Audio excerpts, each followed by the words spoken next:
اهلا بيكم. حلقه النهارده انا مش جاي في تحليل، انا جاي في خناقه.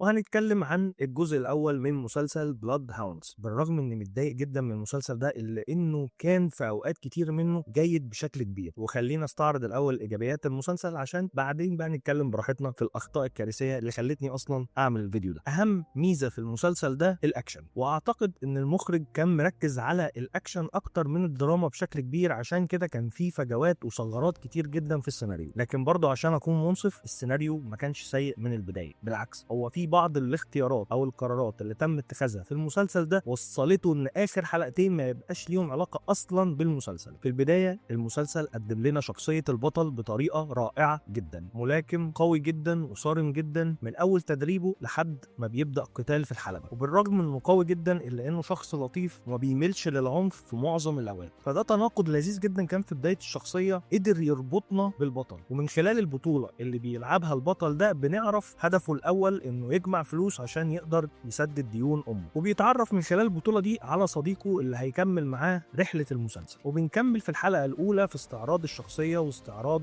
هدفه الاهم ان هو يبقى بطل في الملاكمه. وبنكمل الحلقه ان احنا بنبين شخصيه الفيلن ازاي ان هو شخص متحايل وقادر يوصل لاي شيء هو عايزه عن طريق الحيله والرشاوي. وبنبني حواليه هاله مخيفه جدا عن طريق الشخصيه او الشرير المساعد، خلينا نسميه بوما، والمساعدين التانيين اللي معاه اللي بيحركهم عشان يقدر يسيطر على الاطراف اللي عايز يبتزها. ومن ضمن ضحايا الشرير ده هتكون البطل، هينصبوا عليها في قرض وهتكون مطالبه ان هي تسدد مبلغ ضخم جدا في وقت قياسي. ولما بترفض ان هي تسدد بيبداوا يكسروا لها المكان ويبداوا يعتدوا عليه. وهنا البطل بيتدخل وبيدخل معاهم في قتال عنيف جدا، بينتصر في معظمه لحد ما بيحصل اول مواجهه بينه وبين الشخصيه الشريره. وكما هو معتاد في اللحظات اللي زي دي لازم البطل ينهزم عشان يكون عنده دافع اكبر للتطور وفي نفس الوقت للانتقام او رد الحق. لكن الشرير هنا ما بيكتفيش بس انه يكسر ارادته، لا ده بيشوه وشه كمان. ودي اهم لحظه في المسلسل كله، واللي اعتقد ان الاختيار الخاطئ اللي تم في اللحظه دي في السيناريو هو اللي ادى لكل المشاكل اللي جايه قدام. عشان نفهم الخلل ده جاي منين لازم نعرف الاول يعني ايه دراما. بتبسيط مخل، الدراما هي صراع ينشأ بين طرفين كل منهما يسعى لكسر إرادة الآخر. طيب يعني انا عندي شخصيتين بيتصارعوا على اي حاجه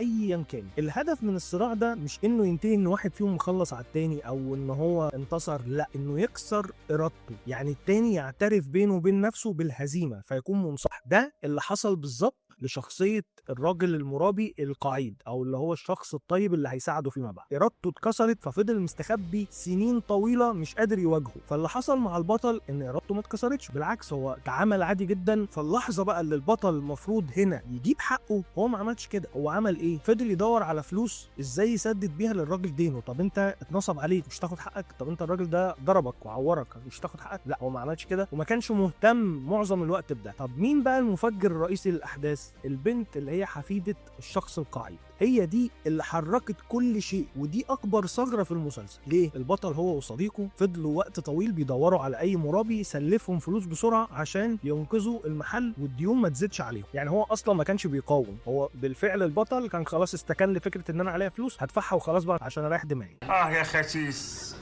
نسيت أصلك يا واطي. البنت بقى هي اللي كانت بتطارد الشبكه اللي بتعمل عمليات النصب دي كلها من البدايه. واضطر الجد انه يجيب حارس شخصي ليها عشان يحميها لو حصل لها اي مشكله. لكن خلينا نقول ممكن نعديها تمام، مفيش مشكله. البطل بقى جزء من الحكايه وبقى جزء من الهدف ان احنا عايزين نكشف المؤامره دي وازاي نرضع الشرير. لحد ما بدانا نكون للبطل ده نظام فريق ونعمل اهداف. وجينا عند بدايه الذروه، الاحداث بتتصاعد، الشخصيات كلها بنعرف هويتها وبنعرف خلفيتها، وبنبدا الفريق المساعد يبان انه عنده خبره اكبر من البطل وصاحبه والبنت الصغيره، وان هم اللي بيتولوا زمام الامور. ودي مشكله اكبر. ما انت دلوقتي كمؤلف وكمخرج بتحط نفسك في مشكله انت عشان تعالجها هتخسر كتير. يعني انا النهارده البطل بتاعي لازم هو اللي يكون في المبادره، فانت عرفتني ان هو ما عندوش خبره وجبت لي 2 مساعدين للراجل القعيد، وقمت جايب الفيلن في المسلسل انه يحكي حكايتهم ويقول ازاي ان انا اصلا اول ناس كنت عايز اخلص عليهم هم دول عشان دول اكتر ناس بيرعبوني، فعملت لهم هاله اكبر. اذا البطل بقى في الخلفيه اصلا. يعني انا دلوقتي في الصراع ده هو اخر واحد ممكن يكون بيهدد الشرير. تمام. طب انا عشان اخلي البطل تاني بقى في البدايه يعمل ايه، او عامل الكارثه اللي حصلت في المسلسل. جه في حلقه واحده خلص على كل الشخصيات بدون اي مبرر، بدون اي تنظيم، كسر حتى فكره ان انا احزن عليهم. يعني انت فضلت 5 حلقات عمال تخليني احبهم واتعاطف معاهم، وجيت في لحظه في 3 دقايق خلصت عليهم اكنهم مش موجودين. ايه الهدف؟ مفيش. هو غلط فبيحاول يصلح دلوقتي الغلط ده بغلط تاني. طيب البنت بقى اللي هي اصلا مفجره الاحداث واللي تمردت على جدها عشان تعمل كل ده، اصلا ايه اللي حصل اول ما جدها مات؟ قام جايب البنت وهي خارجه من المستشفى فجاه كده خرجت، خلاص انا مش قادره اكمل بقى معاكم المسلسل عشان اعصابي تعبت وانا هفضل افتكر جدي، فانا ماشيه بقى خلاص، انا مسافره روما ولا مسافره مش عارف مين، وانتوا بقى عيشوا حياتكم انا ماليش علاقه. اعبط قفلت شخصيه شفتها في حياتي. مش ان هي تاخد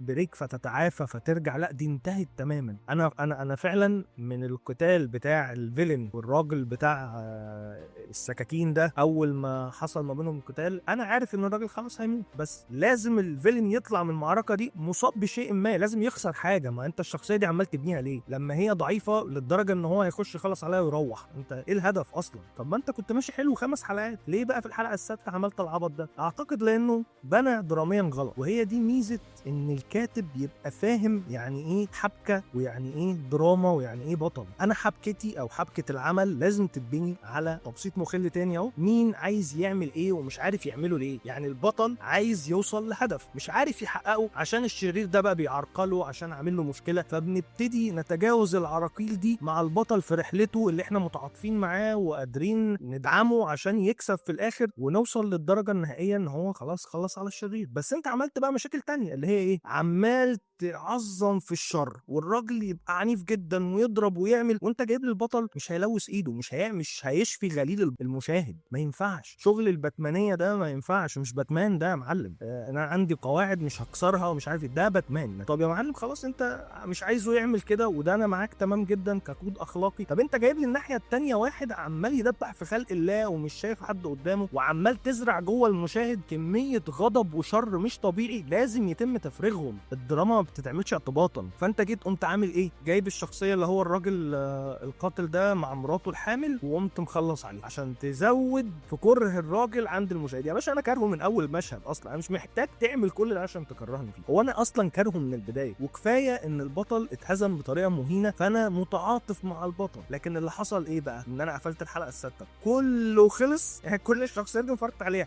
انتهت ما عدا البطل وصاحبه. عشان ابدا الحلقه السابعه بقى انا بتفرج على مسلسل تاني، والله العظيم بتفرج على مسلسل تاني. مين دول يا عم؟ مين دول؟ مين دول؟